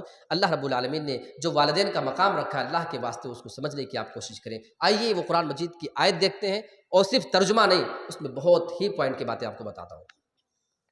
اللہ رب العالمین نے فرمایا، وَقَضَىٰ رَبُّكَ أَلَّا تَعْبُدُوا إِلَّا إِيَّاهُ، اور تمہارے رب نے یہ فیصلہ کر دیا ہے، اللہ تعبدوا الا ایاہ، کہ تم صرف اللہ کی عبادت کرتے رہنا، اسی کی عبادت کرنا۔ وبالوالدین احسانا، اور اپنے والدین کے ساتھ تم حسن سلوک کرتے رہنا۔ ہم قرآن پڑھتے ہیں، جگہ جگہ پہ قرآن پڑھتے ہیں، اللہ اپنے ساتھ کبھی رسولوں کا ذکر کرتا ہے، کبھی فرشتوں کا ذکر کرتا ہے، کبھی کسی کا ذکر کرتا ہے۔ یہاں اللہ رب العالمین نے ہمیں ماں باپ کا مقام سمجھانے کے لیے اپنے بعد والدین کا تذکرہ کر دیا ہے، ہمارے ماں باپ کا اللہ رب العالمین نے تذکرہ کر دیا ہے۔ والدین کے ساتھ حسن سلوک کرنا، اچھا انداز ذرا قرآن کا دیکھو، اور ایک ایک لفظ کی گہرائی میں ڈوب جانے کو جی چاہتا ہے۔ اللہ اکبر۔ اما یبلغن عندک الکبر احدہما او کلاہما، اے انسانوں، اگر تمہارے ماں باپ تمہارے پاس بڑھاپے کو پہنچ جائے، عندک تمہارے پاس پہنچ جائیں، الکبرا بڑھاپے کو۔ اب دیکھیے، تو آگے اللہ کہہ رہا ان کے ساتھ حسن سلوک کرنا، یہ وہ، ٹھیک ہے۔ اب سوال یہ پیدا ہوتا ہے کہ یہ لفظ اندہ کا کیا مطلب ہے؟ جی، کچھ لوگ بڑے ہوشیار ہوتے ہیں، امیلوں میں رہنے والے ہیں، حسین آباد رہتے ہیں، مبارک پور میں رہتے ہیں، وہ جا کے شہر میں آباد ہو گئے، دلی میں رہتے ہیں، وہ گجرات میں رہتے ہیں۔ اب ان کو لگتا ہے کہ جو بھائی میرا گھر پہ ہے وہی ماں باپ کو دیکھے گا، اسی کے اوپر ذمہ داری ہے، کیونکہ میں تو ان کے پاس ہوں نہیں، ہے نہیں۔ اچھا، آپ دنیا کے کسی کونے میں چلے جاؤ لیکن وہ آپ کے پاس مانے جائیں گے۔ وہ کیسے؟ ایک مثال دیتا ہوں۔ آپ دلی رہتے ہو، آپ گجرات رہتے ہو، آپ ممبئی رہتے ہو، وہاں کوئی آپ سے سوال کرے آپ کے پاس کتنی زمینیں ہیں، تو آپ بولے کہ میرے پاس اتنے ایکڑ، اتنے بیگھا، اتنے منڈی زمین ہے، بولتے ہو؟ آپ کے پاس بولتے ہو نا، میرے پاس، تو کیا اس کو جیب میں لے کے گھوم رہے ہو جو آپ کے پاس ہے؟ نہیں نا۔ کوئی آپ سے پوچھے تمہارے پاس کتنے پیسے ہیں، تو آپ کیا بولتے ہو؟ میرے پاس 10,000 ہے، میرے پاس 2 لاکھ ہے، 4 لاکھ ہے۔ تو وہ آپ کے پاس تو نہیں ہوگا، شاید گھر پہ کہیں رکھا ہوگا، شاید اکاؤنٹ میں، لیکن جملہ کیا ہے؟ میرے پاس ہے۔ اللہ بیان فرماتا ہے عندکا، تمہارے والدین تمہارے پاس ہی سمجھے جائیں گے جب تک وہ زندہ دنیا کے اندر ہے، پھر چاہے تم دنیا کے کسی بھی کونے میں جا کر کے آباد ہی کیوں نہ ہو جائے۔ جی، الکبرا، بڑھاپے کو پہنچ جائیں۔ اللہ تو نے بڑھاپے کا تذکرہ کر دیا۔ کئی والدین ہمارے دیکھنے کو ملتے ہیں بیچارے جو بھی جوان ہے، بیٹا بھی جوان ہو چکا، جن کی شادیاں جلدی ہو چکی ہے، تو کیا ان کے ساتھ بدتمیزی کرنا ہے؟ کیا ان کے ساتھ حسن سلوک نہیں کرنا ہے؟ بات ایسی نہیں ہے۔ وجہ یہ ہے کہ عام طور پہ انسان جب جوان ہوتا ہے تو اس کے ماں باپ بوڑھے ہو چکے ہوتے ہیں۔ جوانی میں تھوڑا بہت اگر کچھ معاملہ ہو جائے کوئی بات نہیں، وہ خود کفیل ہے، لیکن بڑھاپے میں وہ محتاج ہو جاتے ہیں۔ جیسے آپ بچپن میں محتاج تھے اپنے باپ کے، اپنی ماں کے، آج وہ 55 میں تمہارے محتاج ہو چکے ہیں۔ اب آئیے ذرا کچھ اور پوائنٹ بتاتا ہوں۔ عندک الکبر احدہما او کلاہما، اگر تمہارے پاس ایک ہی بڑھاپے کو پہنچے یا دونوں پہنچے جائیں، اللہ رب العالمین پہلے یہ تذکرہ فرما رہا ہے، اگر صرف ماں بچے، باپ کا انتقال ہو جائے، یا باپ بچے اور ماں کا انتقال ہو جائے، صرف ایک ہی بچے، ایک کا انتقال ہو جائے، او کلاہما، یا دونوں تمہارے پاس بڑھاپے کی عمر کو پہنچے، تو تمہیں حسن سلوک کرنا ہے، تمہیں ان کے ساتھ یہ کام نہیں کرنا ہے، وہ آگے آ رہا ہے۔ اچھا، سوال یہ پیدا ہوتا ہے، پہلے ایک کا تذکرہ ہو رہا ہے، ایک پہنچے اس کا ذکر بعد پہلے ہے، دونوں پہنچے بڑھاپے کو اس کا ذکر بعد میں۔ قرآن مجید اپنی ترتیب اور اپنی سیٹنگ کے اعتبار سے بھی معجزہ ہے۔ ایسا نہیں کہ کوئی بھی پہلے آئے، کوئی باتیں ہمارے اور آپ کی باتوں کی طرح یہ پہلے بول دو وہ پہلے بول دو، سب ٹھیک ہے۔ قرآن مجید میں جو پہلے آیا ہے، جو بعد میں آیا، اس کا بہت بڑا معنی اور مفہوم ہوا کرتا ہے۔ اللہ بیان فرما رہا ہے احدہما، ایک اگر تمہارے پاس بڑھاپے کی عمر میں پہنچتا ہے تب زیادہ خیال کرنا، اس سے پتہ چل رہا ہے۔ او کلاہما، دونوں پہنچے تب بھی خیال کرنا ہے، تب بھی حسن سلوک کرنا ہے۔ اب ایک پہنچے تب زیادہ کیوں؟ اس کا ذکر پہلے کیوں آیا معلوم ہے؟ جب ماں کا انتقال ہو جائے، صرف آپ کا بوڑھا باپ بچتا ہے، اس کی وہ لائف پارٹنر جو اس کے ساتھ 30-40 سال تک گزار چکی تھی، جو اس کے مزاج کو سمجھ رہی تھی، جو اس کے پسند و ناپسند کو وہ سمجھا کرتی تھی، جو اس کی ہر بات کو سمجھا کرتی تھی، اس کے ہر اشارے کو سمجھا کرتی تھی، اس کے ناز اور نخرے برداشت کر لیا کرتی تھی، اب وہ دنیا سے جا چکی ہے، وہ دنیا میں نہیں ہے، یہ آدمی اپنے آپ کو اکیلا محسوس کرے گا۔ اللہ بیان فرماتا احدہما، اگر ایک کا انتقال ہو جائے اور دوسرا بچے تب تم زیادہ ان کا خیال کرتے رہنا، یا تمہارے باپ کا انتقال ہو جائے، صرف دنیا میں تمہاری ماں بچے تب زیادہ خیال کرنا، اس وجہ سے کہ اس کا وہ آدمی، اسے کبھی پریشانی ہوا کرتی تھی، جیسے آج تم اپنی بیویوں کے ناز و نخرے دکھایا کرتے ہو، تمہاری بیویاں تمہارے لیے ناز و نخرے دکھایا کرتی ہیں، وہ بھی ایک دوسرے کے لیے شوہر اور بیوی ہوا کرتے تھے، بھلے ہی وہ بوڑھے ہو چکے تھے۔ میرے پیارے ساتھیوں، ان کا وہ جوڑا جا چکا ہے، اب وہ زندگی میں تنہا پڑ چکے ہیں۔ آپ کبھی کبھی دیکھیں، نہ جانے بیچارے 2-2 گھنٹے وہ بوڑھی بوڑھے آپس میں کیا باتیں کرتے ہیں، آپ اس کو نہ سمجھو گے، وہ اپنے دکھ کو، اپنی تکلیف کو ایک دوسرے سے بول کر کے تقسیم کر لیا کرتے ہیں، بانٹ لیا کرتے ہیں، اپنے دل کے درد کو وہ ہلکا کر لیا کرتے ہیں۔ ایک کا انتقال ہو جائے گا تو دوسرا ان کی تکلیف کو سننے والا نہ بچے گا۔ احدہما، اگر ایک کا انتقال کر جائے تب تم زیادہ خیال کرنا، او کلاہما، دونوں رہے تب بھی ان کا خیال کرتے رہنا۔ کیا قرآن مجید کے اندر اللہ رب العالمین نے نکتہ بیان کیا ہے۔ اچھا، کیا نہیں کہنا ہے پھر؟ فلا تقل لہما اف، یہاں صرف زبان ہی کی بات ہو رہی ہے بس، اللہ اس سے آگے بڑھ ہی نہیں رہا ہے۔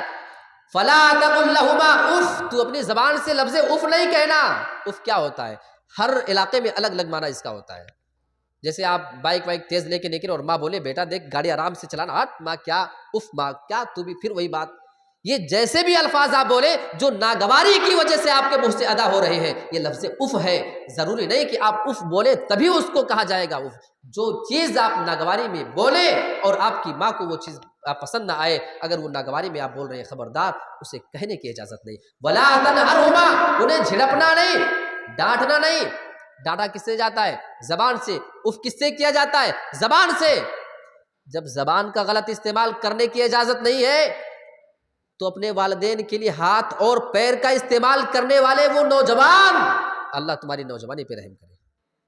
آپ اپنے لیے اپنے ماں باپ کا گریبان بھی پکڑ سکتے ہو کبھی کبھی تو بیچارے اس کی بیوی اور ماں کے درمیان کوئی تکرار ہو جائے اور کوئی بات آئے تو شوہر بڑی دھڑلے کے ساتھ اپنی ماں کو بولتا ہے کہ تو نہیں سمجھے گی نا ماں، تو چپ رہا کر اس معاملے میں۔ سنا آپ نے بھی؟